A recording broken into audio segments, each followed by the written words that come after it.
Happy Halloween, everybody. There is nothing more scary than an incompetent American government.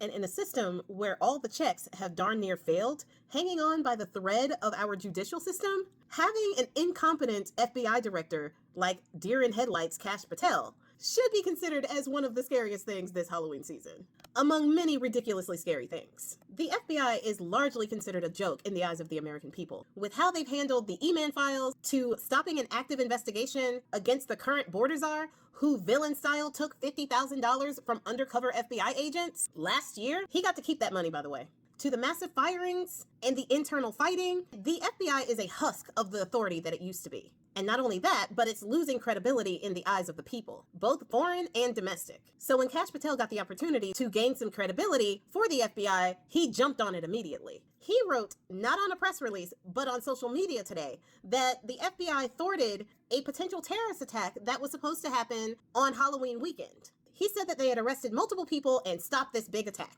The thing is, Deer in Headlights is completely incompetent. He has never worked for law enforcement before in any capacity that gives him the ability to run the FBI, and it shows. And now there is chaos within the FBI and the DOJ. Senior Justice Department and FBI officials are super mad at Kash Patel. He went on social media preemptively saying that they thwarted this huge attack before investigators even got the details about the attack that they needed, including where the attack was even supposed to happen. Apparently, according to reporting, they had seen some talk from people online about doing some type of attack, and they arrested those people. But the details about the attack had not been recovered from the people they arrested before Kash Patel started blabbing about it. So the investigation wasn't over. They don't know how many players there were, if the players that they arrested were the main players or not, where the attack was even supposed to be held, and if things had already been set in motion. They don't know any of that. And now that the people who were doing the attack, if there was even a real attack, they would now know that they are being investigated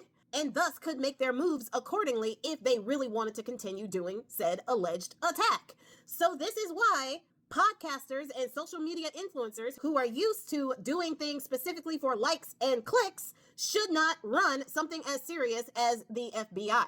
Because Kash Patel did that so that everyone would pat him on his little head and say good job for thwarting an attack. But the thing is, he put everyone in danger because he jumped to conclusions and started blabbing his mouth too quickly before they were even able to finish their investigation to make sure that the American people were taken care of. And he did all of that without even talking to his senior officials to make sure that they had everything they needed before the announcement was made. He just unilaterally made the announcement because he wanted the good publicity and good attention from it, and it backfired because now the FBI is looking even more like a bunch of incompetent goons.